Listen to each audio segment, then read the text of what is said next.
What's up, everybody? This is Zach with Veteran Construction. Today we're going to be giving you guys some pointers. I was going to call this like my top 5 shingling tips and tricks or something, or speed tricks, but let's be real, I don't put enough time in these videos to actually determine what 5. So look, what it really comes down to is finding an efficient way to do things and then being consistent throughout the whole entire process of a roof. Okay, so that's, I'm going to give you some of my tips on what I do for that, and this stuff will speed you up. I swear it will. And you know, if it doesn't, I'm sorry. Okay, but anyway, this starts with the most basic thing, right? Like I just took over the side here. One of my newer guys was shingling, and look where the hose is. You know, the hose ran all the way around this whole hip here, and then around to this edge. So it's gonna keep sliding off that roof. It's gonna keep getting in my way. So what we can do is run it back. We might have had it that way for a reason earlier, but you know, this is part of it. We got to run it. We got to run it in a way that makes sense. All right. So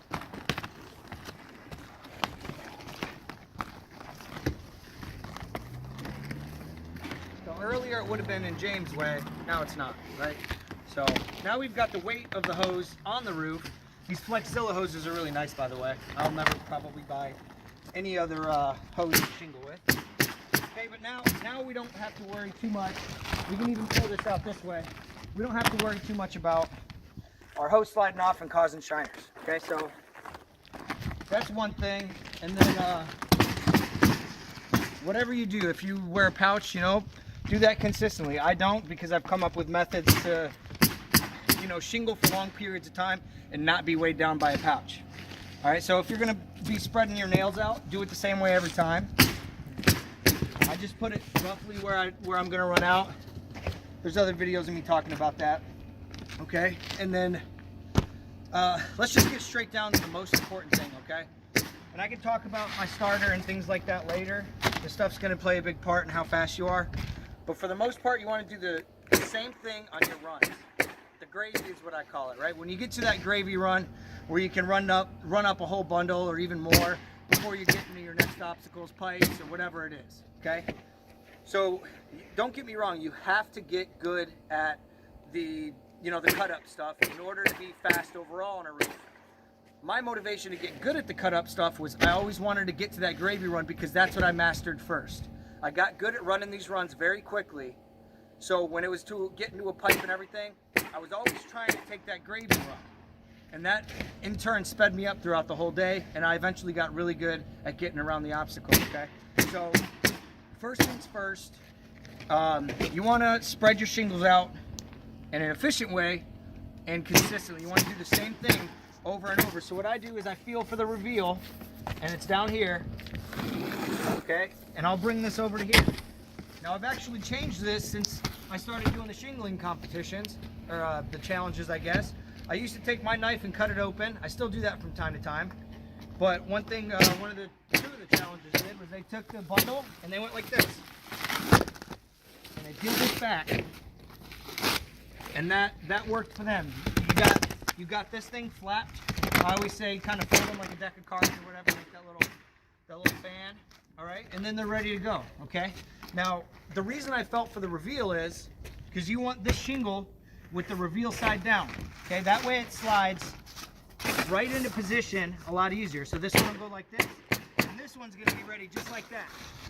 Okay, now that's gonna be a lot quicker than if you set them like this. So you'll see in a lot of videos, you click on probably half of the videos, you're gonna see people with their shingles like this. You will never see me doing that, because what you're gonna have to do is, instead of coming out with a smooth one and a quick turn, you now have to do a spin to get it into place and a flop.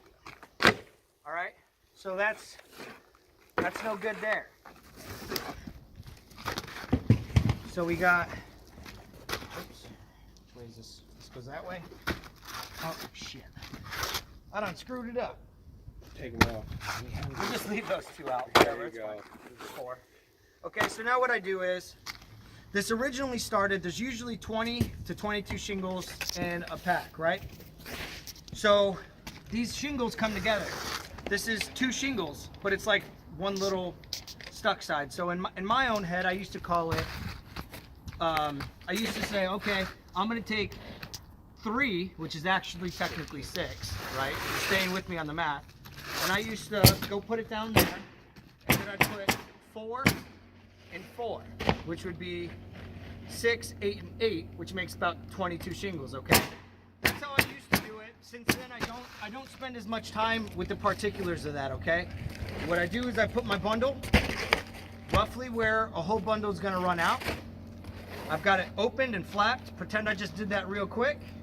And then what I do is leave 6 shingles or 8 shingles, whatever. And you just lay them, start dropping a little bit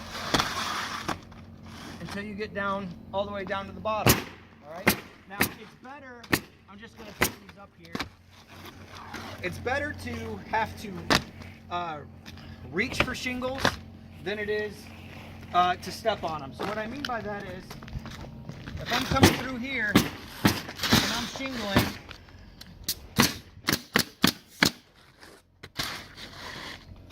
it's better for me to have to reach because I can shuffle my legs while I'm doing this and go for it, rather than having too big of a pile here and be stepping on them. Then I'm forced to do this, which is okay. But I would rather be able to just reach up here and pull a little of that pile down. I'm just adjusting this. I would rather want to just reach and pull 2 or 3 towards me, and that usually will catch you right back online, okay? So that's the consistency behind doing that run. That's going to speed you up more than anything else. And a lot of people think that nailing fast is going to make you fast. Nope. What it does is it makes you sloppy, okay? So like I said, efficiency and consistency, it goes along with quality. A lot of people say or comment on my videos and they're saying quality over quantity and all this stuff. It doesn't count if it's not quality. Like, what do you, it doesn't make any sense to me that people are even saying that. I'm clearly putting the nails where they're supposed to go and everything like that. So I'm not going to be the fastest hack. There's no glory in that. So, and believe me, I used to be a hack, and that's why these videos are so important to me in making this channel, because I was taught by people who didn't know what they were doing. They did actually very little teaching. And, you know, I got a lot of my experience on warehouses, big runs, 5 bundle runs, you know, a 660 square warehouse. Of all the employees, we did it in sections, a couple different 120 square sections or something like that. Of all the employees that went through that company at that time, I was the only person who tore off and shingled on absolutely every section of that building. So I got a lot of experience doing that, and that's how I got really good at these runs. And I mean, there's still even stuff that I learned. Like I said, I just changed how I'm opening my packages. That was back, you know, I'm 29 now. That was back when I was 22, 23 years old. So there's always room to grow. So I want you guys to keep that in mind here. But back then, they would just be like, just slap it on. It's just a warehouse, you know. And if you look down that roof, it was snaking. It was just nothing but waves, you know. And I didn't know any better, because really I just thought, like, oh, it's not going to leak, whatever, it's good. And they're not. And it's terrible, you know. And there was no management back then to tell me the right way to do it. And it took one guy coming up, and I've talked about him several times on this channel here. His name's Ducky, and he is very fast. The guy shingles just the way I do. He's in his 40s, and he's not changing nothing. He shingles standing up. He keeps his one little pouch on him, right on his side, holds 4 or 6 coils and his knife or whatever, and his little hammer or whatever. So, you know, he came on, and I remember specifically me going, don't even worry, just slap him on, man, you know, whatever. And he's like, no. And he burnt all of us, stung us all. He beat us all by leaps and bounds, and he put him on way straighter, way more correct. And he ended up being the one that molded all of us into decent shinglers. And, you know, I really would love to get back up on that building and show you guys how straight one of those sides are. Me and that guy pounded out. I mean, we ended up shingling for years after that. So, you know, you can be a hack before and still fix it. Believe me, it's better to be good and efficient and fast and correct than it is to be just fast and sloppy. I promise you. So, I just wanted to share that with you guys now. Okay, so our next thing here is we want to get to nailing. Like I said, most people want to nail very fast, speed nail, and they think that it's going to make it up, okay? But you could literally, I want one of you guys to do this if you guys are good at this stuff. Go ahead and cut a section of my video out anytime I'm doing a 1 bundle run, and I want you to go ahead and add in there someone who's nailing really, really fast. nine out of 10 of those people that have other videos out, there's a few of them that will be pretty comparative if they're speed nailing, but again, that goes into a pace that you can hold all day. Are they going to be able to carry that pace for a long period of time? The answer is no. There's a good chance it's no. If they can do it for one day, good luck getting along for the week, let alone a whole shingle season if you got a really big busy company you're working for. Okay, but if you guys are to split that up, there's going to be a very minute difference between me, who's doing these tricks that I'm teaching you, and someone who's just getting them into place real quick and slapping it on fast, right? So let's just take it to the pure basics of nailing real fast, okay? And let's go with how you set your shingle first, okay? So you see, I'm getting my gun there, I'm hooking this little lip, all right? And I'm sending this shingle over, and I'm letting it slide, and look where I'm putting my fingers. I'm getting it close and getting it right there. Now, one thing I will admit is if this shingle were to be right there, or right here even, there's a good chance I'm not gonna waste all day on this shingle trying to get it correct, okay? You won't see it if it's a little bit. Usually I'll give it a butt, and if it's close enough, it's good. If it's down like that, I'm definitely gonna make an adjustment. But sometimes when you're butting this left side, this is one of the only things you let slide a little bit on a roof, is if it's close enough, it's good enough. And don't take that wrong, none of you guys. When I say close enough, I'm talking, go ahead and get a close up on that. You know, like I would let that slide. That's what I'm talking about here. I'm not talking about that. I'm not talking about that. I'm talking about something close, right? Somewhere in that range. I would say do not spend too much time on one shingle. You don't want to do that. So we got this here now. Okay, I'm going to get back in my position. It's good. As I nail, I'm going to put my first nail about 1 inch from the end. Everybody knows that. And then as I come through, this gun's going to turn and it's going to go more of a sideways angle, because your wrist is stronger that way, and you're going to be a lot more accurate than if you go this way. You got a lot more wrist break in it, okay? Now that was obviously exaggerated, so yeah, I got to keep explaining myself for the hater herd. But okay, so we're gonna, as we go over, we're gonna keep doing that, okay? Now we want to reach with our left hand while we're nailing for that next pile, and if you're doing it like me with the gun as a gauge, you want your gun as far over as you can get it, because that's going to help you be straight, versus if you're doing it right here, because this might look straight and it happens to be on, but it's a lot easier to get kinked that way. If you put the gun a little bit further over, you don't really have to double check this that much. I mean, it's few and far between that will actually get off. Once you get the hang of it, I want you guys to take it slow. If you're new to that, don't just say because I told you to put your gun far that it's going to be good every time. You should double check until you really get into the groove of things. But you're going to have that good now. Okay, now we're reaching for that other shingle as we're nailing. So it's almost like we have our own tosser, and we can always come back and nail or add a nail if a couple of them were bad. All right. So it's almost just like having a tosser, right? And now, because you're getting these shingles,